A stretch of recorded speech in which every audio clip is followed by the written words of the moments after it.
2 दिवस नारायण सुर्वेजी यांची कविता बघणार आहोत।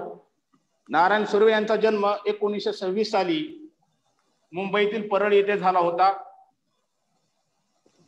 आणि त्यांचा मृत्यू 2010 साली झाला। मराठीतले अत्यंत नामचीन कवी, प्रतिष्ठित कवी, त्यांचे काव्यसंग्रह माझे विद्यापीठ, जाहीरनामा, ऐसागामी ब्रह्मा, माझे विद्यापीठ, जाहीरनामा, सनद, नव्या मनाचे, माणसाचे आगमन इत्यादी कविता संग्रह प्रसिद्ध आहेत। स्वतःच्या प्रकृतीशी जुळणारी, निवेदनात्मक संवादाचा वापर प्रभावी करणारी, बोली भाषेशी जवळीक असणारी, गद्याच्या अंगाने जाणारी विशिष्ट शैली सुर्वे यांनी निर्माण केली। कामगार जीवनाची सुखदुःखे त्यांच्या काव्य लेखनाच्या प्रेरणास्थानी असतात। माणसावरील अपार श्रद्धेतून त्यांची कविता साकारली आहे। विद्यार्थी मित्र हो, नारायण सुर्वेजी यांचा जन्म भयानक गरिबी परिस्थितीत झाला। त्यांचे वडील गिरणी कामगार होते आणि विशेष सांगायची दुःखद घटना अशी की ते अनाथ होते। त्यांना एका कचऱ्याच्या कुंडीमध्ये त्यांच्या वडिलांना सापडले होते। अत्यंत भीषण आणि दाहक परिस्थितीमध्ये त्यांनी गरिबीचा सामना केला। दुसरी गोष्ट सांगायची म्हणजे त्यांचे जे कविता आहे ती कविता नसून त्यांच्या ज्या सर्व काव्यरचना आहेत त्या गझल प्रकारात मोडतात। अत्यंत दीन, दलित, वंचित, गरीब अशा श्रमिकांचे दुःख ते आपल्या कवितेमधून मांडत असत। आणि याही कवितेमध्ये 2 दिवस वाट पाहण्यात गेले, 2 दुःखात गेले असे जीवनाचे वास्तव चित्र रेखाटताना भाकरीचा चंद्र शोधण्यातच त्यांची जिंदगी, म्हणजे आपल्या सर्वांची जिंदगी सुद्धा तशी मी सांगणार आहे तुम्हाला हळूहळू। जिंदगी बर्बाद कशी झाली याचे भीषण जीवन सत्व कवीने मांडले आहे।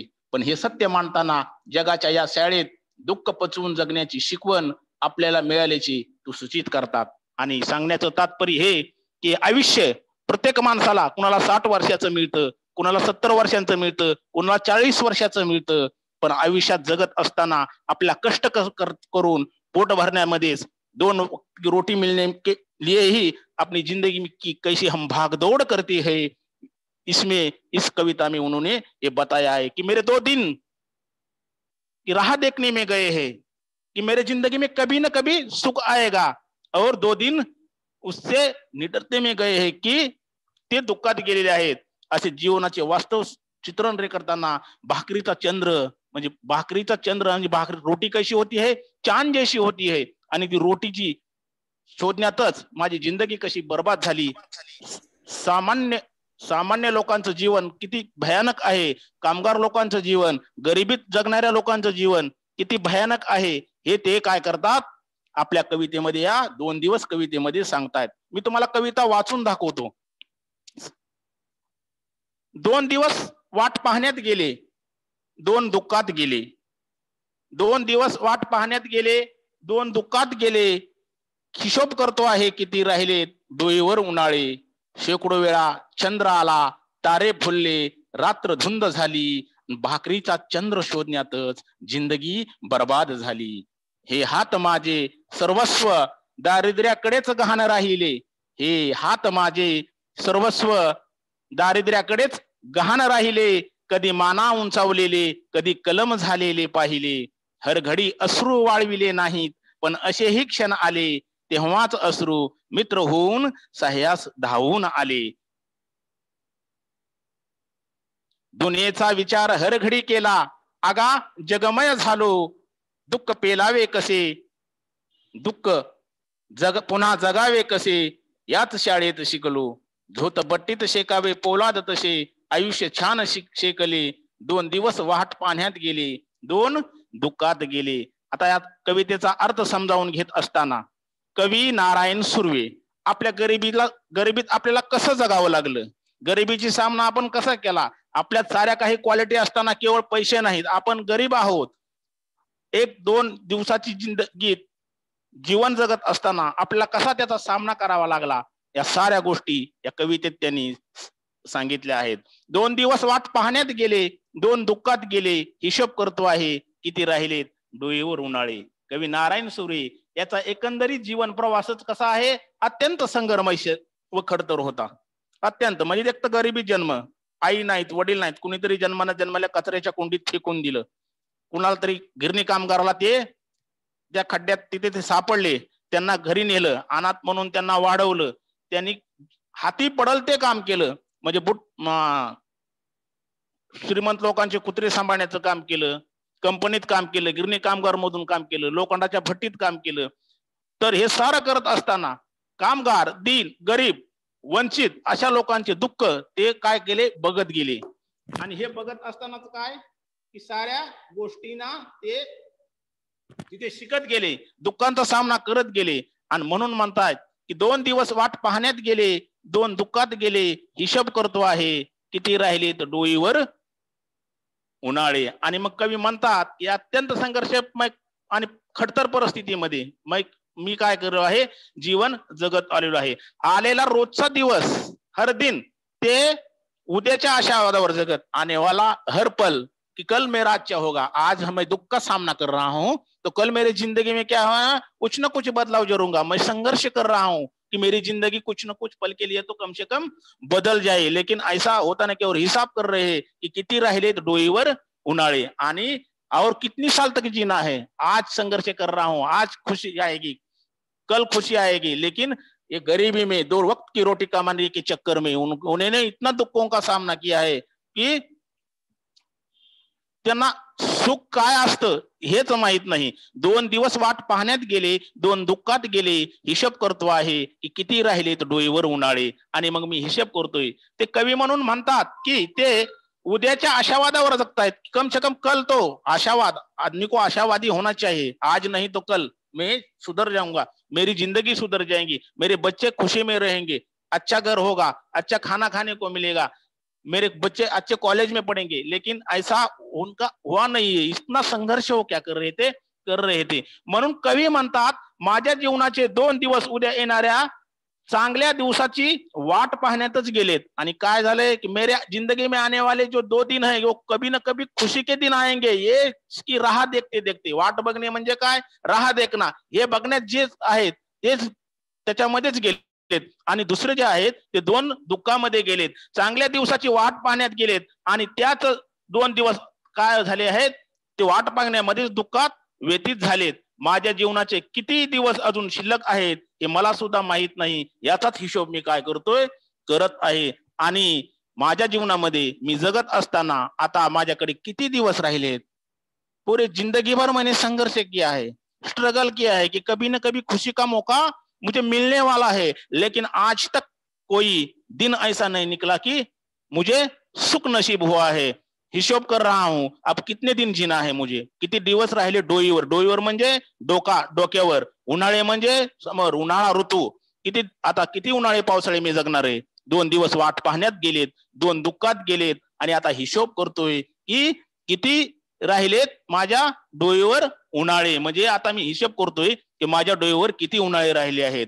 शेकडो वेळा चंद्र आला, तारे फुलले, रात्र धुंद झाली, भाकरीचा चंद्र शोधण्यातच जिंदगी बर्बाद झाली. आणि हर दिन चंद्र की शीतलता, चंद्र क्या है, गोल होता है, चंद्रमा गोल होता है, रोटी भी गोल होती है. रोटी को चांद की उपमा दी है यहाँ कवि ने. कवि कह रहे हैं कि हर दिन शाम को क्या होता है, चांद आता है, तारे फूलते हैं, रात्र भी क्या होती है, धुंध हो जाती है. लेकिन भाकरी के चक्कर में, ये रोटी के चक्कर में ही क्या है, जो शोधने के चक्कर में, मिलाने के चक्कर में अपनी क्या है जिंदगी बर्बाद हो गई है. दोस्तों इतनी दहाकता कवि के नसीब में आई है. यहाँ पेट कितना होता है, अगर उसका मेजरमेंट निकालेंगे ना हम, तो पेट ज्यादा से ज्यादा 3-4 इंच से बड़ा नहीं होगा. लेकिन हम रोटी कमाते ही जा रहे हैं. टाटा कमा रहे हैं, अंबानी कमा रहे हैं, बिरला कमा रहे हैं. हम 2 दिन की रोटी के लिए सुबह 5 बजे से लेकर 7 बजे तक काम करना पड़ता है. ये क्या है, रोटी के चक्कर में ना पूरी दुनिया गोल हो गई है. और लेकर कवि बोल रहे हैं कि शेकडो वेळा चंद्र आला. शेकडो वेळा म्हणजे हजारो वेळा, शेकडा म्हणजे 100 वेळा चंद्र आला. तारे फुलले, रात्र धुंद झाली. तारे आकाश में फूलते हैं, लेकिन ये देखने का खुले मन से चंद्रमा जो शीतल होता है, ये शीतलता, ये तारे का चमकना और किसी अपने प्रेयसी के साथ ऐसी चांद में रात में इधर उधर घूमना, ये लेखक के नसीब में नहीं. क्योंकि लेखक गरीबी में पैदा हुए थे. ये कोई प्रेम भंगा लेखक नहीं है दोस्तों.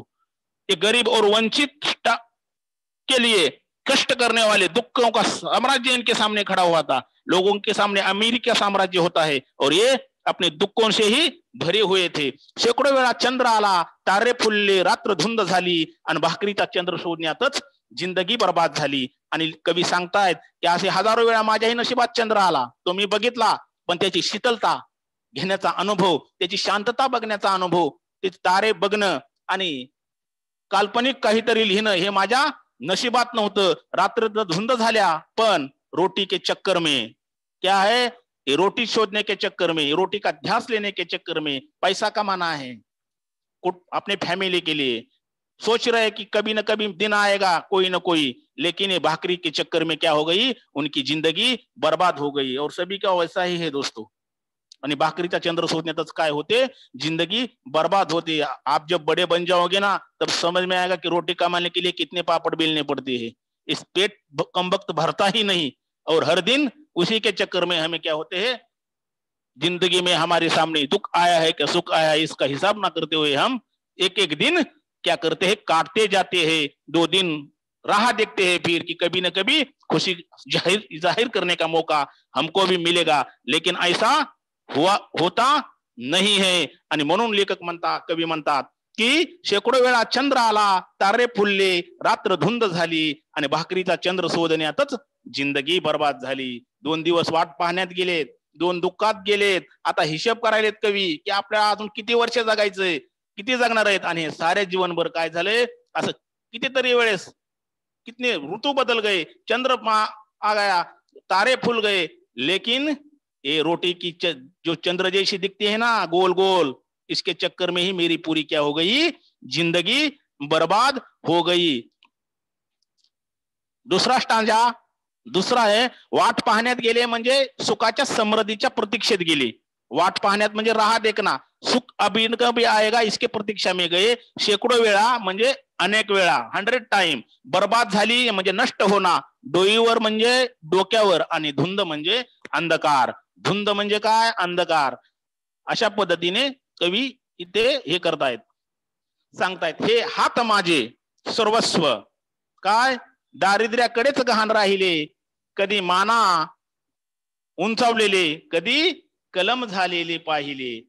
आणि कवी म्हणतायत कि माझे हाथ माझे सर्वस्व है, अपना हाथ जगन्नाथ, ये हाथ है मेरा, इससे मैं कष्ट करूंगा, कमाऊंगा, आज न कल मेरी जिंदगी की संघर्ष का सामना करते करते मैं अपने कुटुंब को, अपने देश का नाम रोशन करूंगा, खुद का नाम आगे बढ़ूंगा. लेकिन सर्वस्व म्हणजे काय, सर्वस्व म्हणजे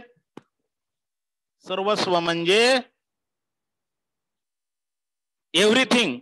रोज माना सिर, दारिद्र्य गरिबी, कलम म्हणजे कापलेले, गहाण म्हणजे तारण किंवा गिरवी रख देना, आणि वाळलेले म्हणजे सुकवलेले सुकाना. तर हे हात माझे सर्वस्व दारिद्र्याकडेच गहाण राहिले. कवी म्हणतात, माझे हात सर्वस्व आहेत, या हाताच्या साह्याने मी अनेक नवीन चांगल्या गोष्टी करू शकलो असतो, पण मी नेहमी या गरिबीतच अडकून राहिलो. अक्सर ऐसा होता है, बच्चों को आजकल मार्क्स ज्यादा मिलते हैं, लेकिन गरीबी की वजह से वो मेडिकल इंजीनियरिंग में अपना एडमिशन नहीं ले पाते. बीएससी करता है तो कोई आर्ट्स में ज्वाइन होता है.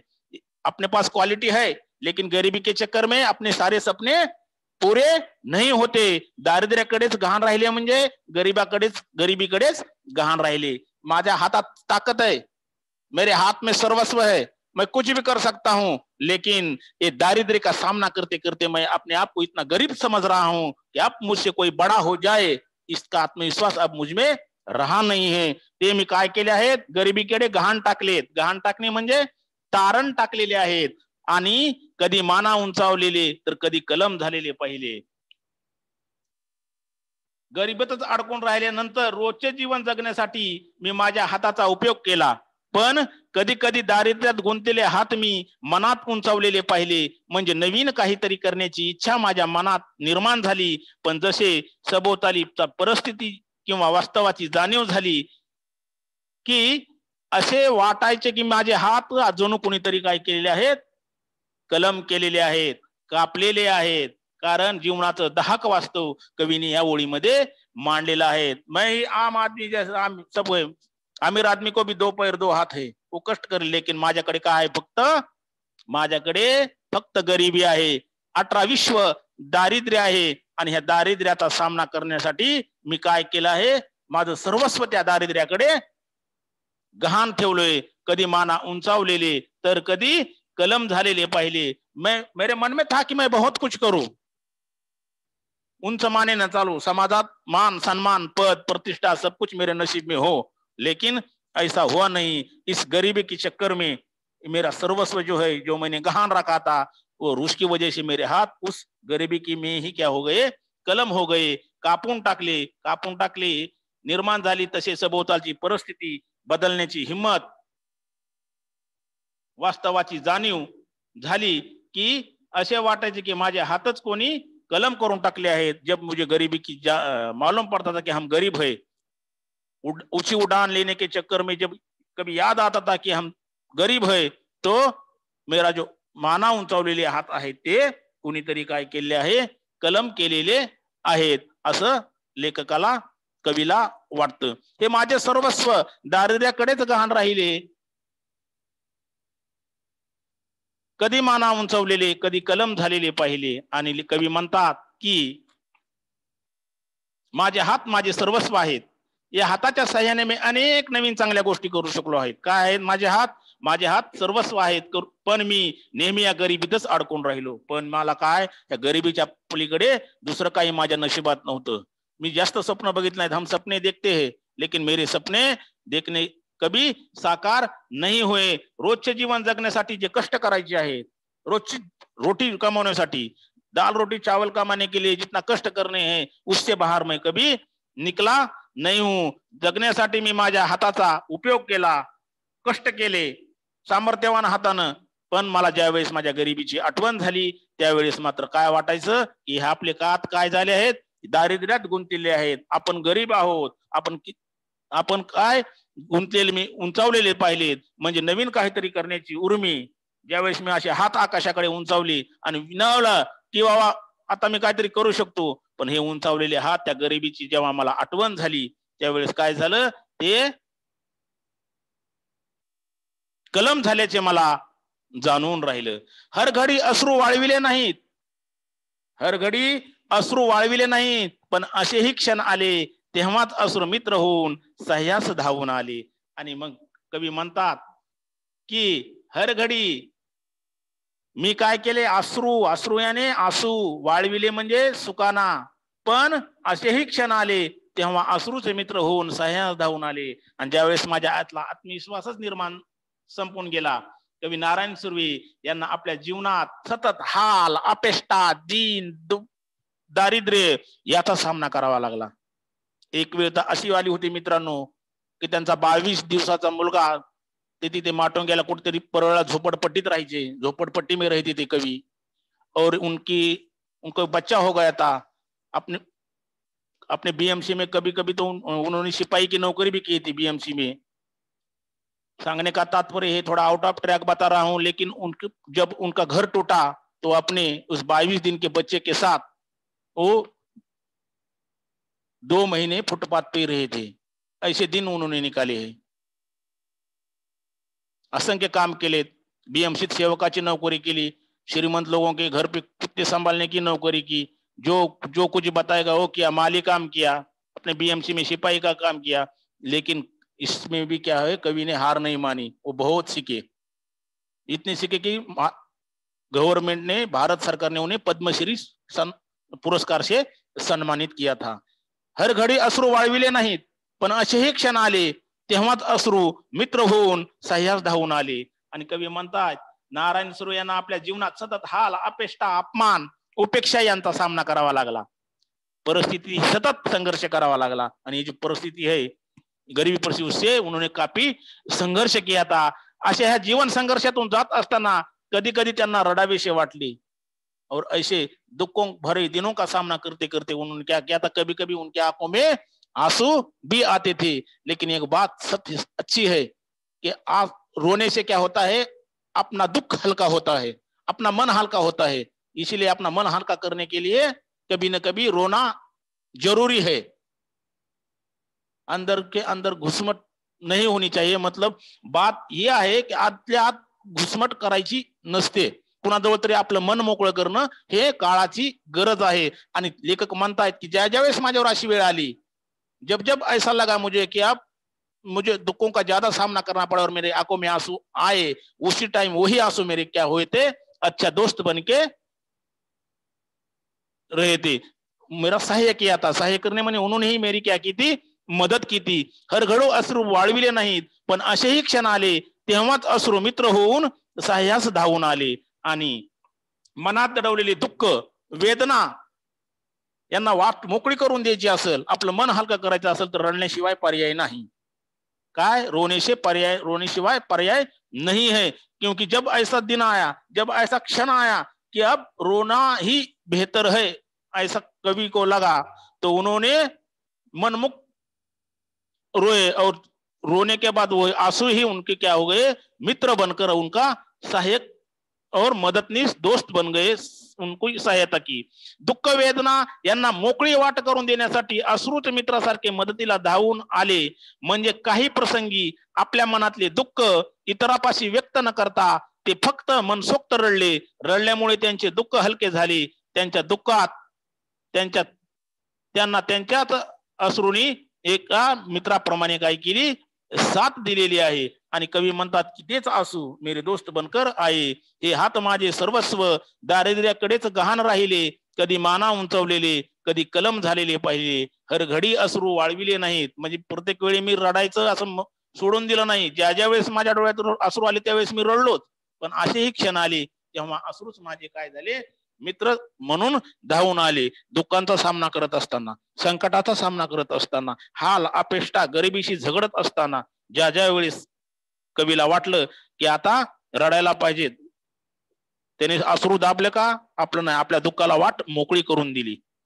ज्यावेळेस असे क्षण आले त्यांच्या आयुष्यात की आता रडण्याशिवाय पर्याय नाही, त्यावेळेस त्यांनी दुःख दाबून ठेवलं नाही, दुःखाला वाट मोकळी करून दिली. डोळ्यातून पाणी आलं आणि तेच पाणी, तेच अश्रूचे थेंब, वही आंसू की बूंद उनकी दोस्त बन गई, सहायता उन्होंने ही की, ऐसा कवि का कहना है.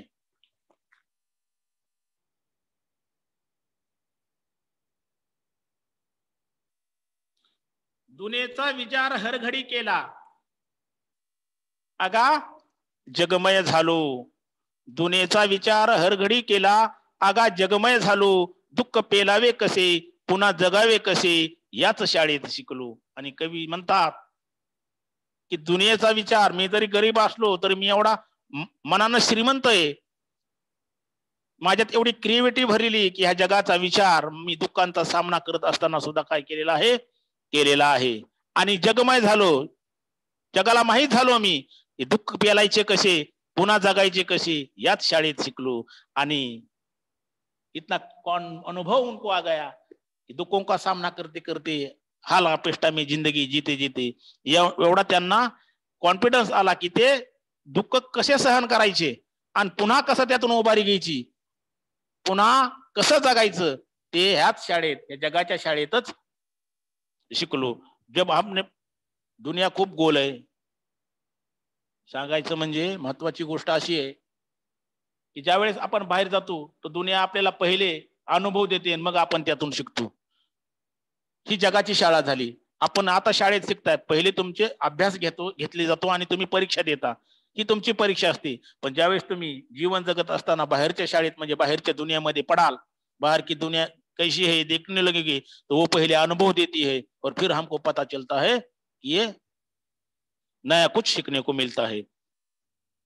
कवी नारायण सुर्वे जिथे राहत होते तिथे त्यांच्या आजूबाजूला सगळीकडे मित्र काय होते, गोरगरिबीची वस्ती होती, झोपडपट्टी होती. ती त्यांना आलेले प्रत्येक आपल्यावर आलेलं संकट म्हणजे दुसऱ्यावर आलेलं संकट सुद्धा काय वाटायचं की ते आपल्यावरच आलेलं आहे. त्याच्यामुळे तेवढे समाजाशी एकरूप होते, तिथल्या सुखदुःखाशी, तिथल्या येणाऱ्या लोकांशी जे संकट आहेत त्याच्याशी एवढे एकरूप व्हायचे की ते त्या प्रत्येकाचा विचार करायचे. की एवढी सामाजिक जाणीव लेखकामध्ये ठासून भरलेली होती. गोरगरिबीची वस्ती असल्यामुळे सगळ्याचे जीवन हाल अपेष्ट आणि दुःखाने भरले होते. म्हणजे लेखक गरीब, ते रीते राहणारे त्यांचे शेजारी पण गरीब, आणि ती पूर्ण वस्तीच कशी होती, गरिबीची होती. कवी नारायण सुर्वे यांच्या आजूबाजूला समाज बांधवांचे दुःख पाहवत नव्हते. स्वतः दुःखी कष्टी असूनही त्यांनी नेहमी इतरांच्या दुःखाचा विचार केला. प्रत्येक क्षणी त्यांनी दुनियेचा विचार केला. मान अपमान, बरे वाईट, सुख दुःख सगळं सगळं पचवून ते संपूर्ण जगाशी एकरूप झाले. जगातल्या अनेक बऱ्या वाईट घटनाशी ते समरूप झाले. जगाच्या या शाळेत दुःख कसे सहन करावे, दुःखावर कशी मात करावी, पुन्हा नव्या उमेदीने जीवनाला कसे सामोरे जावे, हसत हसत कसे जगावे, ते याच जगाच्या शाळेत त्यांना शिकवले. म्हणजेच सांगण्याचं तात्पर्य हे की या जगानंच त्यांना काय आहे, दुःखही दिलं आणि सुखाचे चार दुःख विसरून आनंदाने जगायचं कसं हे देखील या जगाच्या शाळेत शिकवलं. झोपडपट्टी, गरिबी, गरिबीची सामना, शेजारी त्याच पद्धतीने वागायचे आणि मग ते प्रत्येकाचं दुःख लेखकाने काय करायचं, नष्ट करण्यासाठी, दूर करण्यासाठी प्रयत्न करायचे. या बऱ्या वाईट प्रसंगातून जात असताना, लोकांशी समरूप होत असताना त्यांनी या जगाचा काय केला आहे, विचार केलेला आहे. एवढी सामाजिक जाणीव त्यांच्यामध्ये भरलेली होती. आणि मग पुन्हा जगत असताना किंवा हे करत असताना जे काही दुःखाचे हे आला, दुःखाशी सामना केला, त्या ते दुःखाशी सामना कसा करायचा तेही या जगाने, जगाच्याच शाळेत ते शिकले. आणि दुःख सोडून पुन्हा हसतमुखाने जीवन आपलं कसं जगायचं हे सुद्धा काय लेखक याच ठिकाणी ते असे शिकलेत. झोट भट्टीत शेकावे पोलाद, तसे आयुष्य छान शेकले. 2 दिवस वाट पाहण्यात गेले आणि 2 दुःखात गेले. आणि अशा पद्धतीने झोत भट्टीमध्ये, झोत भट्टी म्हणजे पोलाद का कारखाना रहता है, भट्टी भट्टी रहती है जहां लोखंड का पोलाद बनाते हैं, पत्रे का भंगार का लोखंड बनाते हैं, लोखंड गंजता है, लेकिन पोलाद में ऐसी रासायनिक प्रक्रिया की जाती है कि पोलाद को कभी गंज नहीं चढ़ता.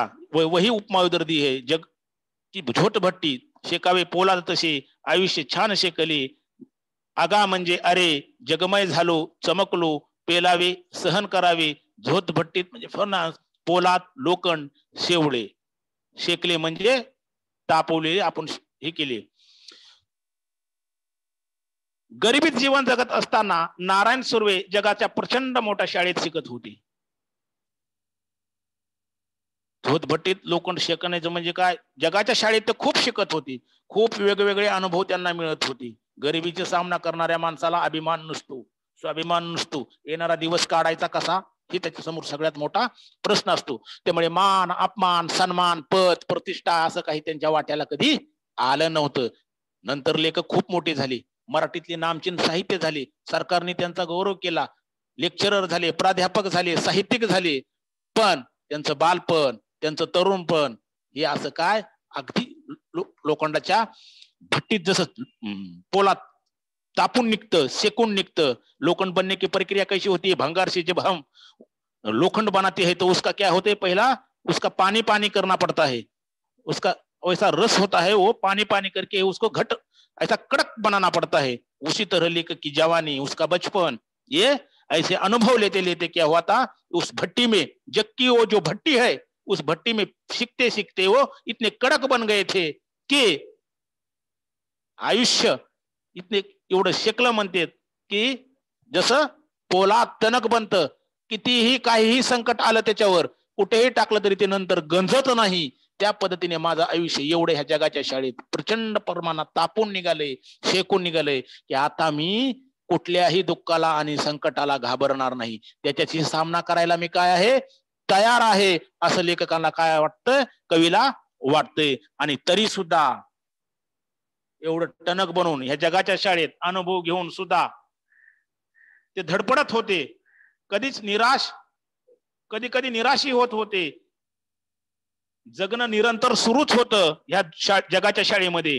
त्यांच्या भोवतीचं जग म्हणजे त्यांच्यासाठी एखाद्या मोठा प्रचंड तप्त भट्टीसारखं होतं. जसं भट्टीत पोलाद तप्त होतं आणि मजबूत होऊन बाहेर पडतं, अगदी त्याचप्रमाणे कवी नारायण सुर्वे दुःख दारिद्र्याचा सामना करत जीवन जगण्यासाठी नव्या उमेदीने तयार होत होते. आणि त्यांना सांगायचंय की झोत भट्टीत ह्या जगाच्या भट्टीमध्ये मी एवढं तावून सुलकावून निघालो, की आता कसं जगायचंय, दुःखाचा सामना, दारिद्र्याचा सामना कसा करायचा, हे सगळं करून सुद्धा ते एवढे मजबूत झाले होते की नव्या उमेदीने काय करत होते, या जगाचा ते सामना करत होते. अशा पद्धतीने कवीने चे दिवस 2 दिवस वाट पाहण्यात गेले आणि 2 दुःखात गेले. आणि मग कवी सांगतात की तरीही 2 दिवस मेरे राह देखने में गए, 2 दिवस दुःखात गेले. या कवितेमध्ये कवी नारायण सुर्वेजीने ज्या पद्धतीने आपल्या पूर्ण गोरगरीब वंचितांचे दुःख, स्वतःशी येणाऱ्या दुःखांचा सामना कसा केला आणि किती आशावादी जीवन ते जगले, तरी त्या जगाचा विचार करत असताना आपल्याकडे दुःख आहे म्हणून ते कधी ते विसरले नाहीत. जगाचा सुद्धा त्यांनी विचार केला. आपले शेजारी, आपले जे कोणी नातेवाईक असतील त्यांना सुद्धा त्यांनी त्याला दुःखाशी सामना करायला शिकवलं. आणि अशा पद्धतीने ही कविता इथे संपलेली आहे. Sir, hello sir, hello hello. दुनियेचा विचार हर घडी केला, आगा जगमय झालो, दुःख पेलावे कसे, पुन्हा जगावे कसे, याच शाळेत शिकलो. धोतभट्टीत शेकावे पोलाद तसे, आयुष्य छान शेकले, 2 दिवस वाट पाहण्यात गेले, 2 दिवस दुःखात गेले. आणि पुन्हा एकदा ह्या कवितेचा तुम्हाला मी अर्थ सांगतोय की गरिबीत जगत असताना दुनियेचा विचार काय केलेला आहे लेखकांनी त्यांच्या त्यांच्या पद्धतीने केलेला आहे आणि जगाशी ते एकरूप झालेले आहेत. कारण दुःख कसं जगायचं, दुःखों का सामना कैसा करना चाहिए, उससे उससे कैसे लड़ना चाहिए, ये क्या है सर, ये उन जो नारायण सुर्वे सर है वो अपने इसी स्कूल में, इस जग की जो रहाटी है, जग रहाटी है, जग नियम है, इसी तरह में वो इथंच काय केले आहे त्यांनी ते शिकले आहेत. झोटबट्टीत शेकावे पोलाद तसे, आयुष्य छान शेकले, 2 दिवस वाट पाहण्यात गेले, 2 दिवस दुःखात गेले. आणि अशा पद्धतीने ती सांगतायत की या जगाच्या शाळेमध्ये मी एवढ्या चांगल्या पद्धतीने शेकून निघालो की जसं पोलाद शेकून निघतंय, अगदी त्याच पद्धतीने माझं आयुष्य सुद्धा काय झालं आहे, त्या पोलादासारखं टणक झालेलं आहे, कडक झालेलं आहे. 2 दिवस वाट पाहण्यात गेले, 2 दिवस दुःखात गेले. गरिबीत जीवन जगत असलेले नारायण सुर्वे जगाच्या प्रचंड मोठ्या शाळेत शिकत होते. रोजचे नवे नवे दाहक अनुभव, अपमान, उपेक्षा, भुकेचा संघर्ष, कधी प्रेमाचा ओलावा तर कधी तिरस्काराचा फटकारा सहन करत होते. या रोजच्या अनुभवातून ते खूप काळ काही शिकत होते, धडपडत होते, निराश होत होते. पण जगणं निरंतर सुरू होतं. त्यांच्या भोवतीच जग म्हणजे त्यांच्यासाठी एखादा मोठा प्रचंड तप्त भट्टीसारखं होतं. जसं भट्टीत पोलाद तप्त होतं आणि मजबूत होऊन बाहेर पडतं, अगदी त्याचप्रमाणे कवी नारायण सुर्वे दुःख दारिद्र्याशी सामना करत जीवन जगण्यासाठी नव्या उमेदीने तैयार होत होते. आता इस कविता का रसग्रहण तो हमने किया है, लेकिन आगे जो है 2 दिवस कवितेतील ह्या काही ओळी आहेत. या कवितेतील ओळी तुम्ही जर कवितेच्या कवितेचं नाव काय आहे हे प्रश्न तुम्हाला, प्रश्न तिसरा येतो, प्रश्न दुसरा 8 मार्क 6 मार्कासाठी किंवा 8 मार्कासाठी. तर प्रस्तुत कवितेचे कवी कवयित्री कोण आहेत, सदरचे कवी नारायण सुर्वे हे आहेत. हे लिहिलं तरी तुम्हाला 1 नंबर भेटला जाईल. प्रस्तुत कवितेचा विषय कुठला आहे असं लिहिल्यास प्रस्तुत कवितेचे कवीने कामगाराच्या आयुष्यातील परिस्थितीचे काय केले आहे, चित्रण केलेले आहे. कवितेतून मिळणारा संदेश, जीवन कितीही प्रतिकूल व खडतर असले तरी स्वकर्तृत्वावर विश्वास ठेवावा. प्रयत्नाने जीवनातील दाहकतेवर मात करता येते. जीवन जगण्याची, साकारण्याची ऊर्जा ह्या कविता देते. तसेच मानवी जीवन व आशावाद हे तत्व मनावर बिंबवले जाते. आणि या कवितेतून मिळणारा संदेश, प्रस्तुत कवितेचा विषय, कवीचे नाव हे सार लिहिल्यानंतर ते काय होते, तुम्हाला इथे नंबर चांगल्या पद्धतीने मिळतात. कविता आवडण्याची व न आवडण्याची कारणे, काय कारण असू शकतं. कविता आवडली का तुम्हाला, तर ते तिथे लिहायचे. थेट शब्द कळेतून कामगार विश्वाचे दाहक जीवन केल्यामुळे कविता मनाला काय होते, भिडते. कामगार जीवनाच्या खडतरपणाचा, जीवनाची सरळतेचा जागृत होते. जीवन समजून घेण्यासाठी खडतर कामगार जीवनाच्या खडतरपणाचा प्रत्यय अनुभवता येतो. कामगार जीवनाविषयी सहजता जागृत होते. जीवन समजून घेण्याची ओढ काय होते मनामध्ये निर्माण होते. अशी प्रगल्भ जाणीव मनात निर्माण करणारी ही कविता माझ्या मनाला खूप आवडली. आणि कोणत्याही दोन ओळीचा अर्थ लिहिताना शेकडो वेळा चंद्र आला, तारे फुलले, रात्र धुंद झाली आणि भाकरीचा चंद्र शोधण्यातच जिंदगी बर्बाद झाली. इस कविता का भावार्थ कवी का ओळीचा भावार्थ असा आहे की आयुष्यात शेकडो वेळा चंद्रासारखे चमचमते शीतल प्रकाशाचे दिवस मी पाहिलेत, तारे फुललेले पण पाहिलेत. मी मगवा सांगितलं की काही रात्री अशा धुंद आनंदानेही फुलून निघाल्यात माझ्या जीवनामध्ये, पण हे सुख अगदी मला कमीच उपभोगायला मिळाले. बाकी सर्व आयुष्य भाकरीचा चंद्र म्हणजे एक भूक सेमावण्यात, गरिबीचा उदरनिर्वाह करण्यात बर्बाद झालं. कष्ट करून पोटापाण्याची चिंता मिटवण्यातच माझं काय झालं, आयुष्य बर्बाद झालं. आणि कवी सांगतायत की भाकरीचा चंद्र शोधण्यातच जिंदगी बर्बाद झाली. म्हणजे कुठे झाली ती, की जीवनात असे असंख्य कष्ट करत असताना किंवा हे करत असतानाच माझी जिंदगी काय झालेली आहे, बर्बाद झालेली आहे. कारण असंख्य वेळा चंद्र आले, तारे फुलले, रात्रही धुंद झाली आणि भाकरीचा चंद्र शोधण्यातच जिंदगी बर्बाद झाली. म्हणजे कवीला सांगायचंय की भाकरीचा चंद्र रोजी रोटी का सामना करते करते ही मेरी जिंदगी क्या हो गई, वो मैं निकलते निकलते चली गई. जो कुछ भी मेरे नसीबे था, जिंदगी में थोड़े सुख के भी दिन आए, लेकिन आगे चल के जो चल था वो चल पद्धतीने ते तिथे लिहायचंय. Sir sir hello. हाँ सर बोला सर. झालं सर माझं. ओके. किसी को प्रश्न पूछना है तो हाथ उठाओ बेटा. एक मिनट. हाँ, इरफान शेख,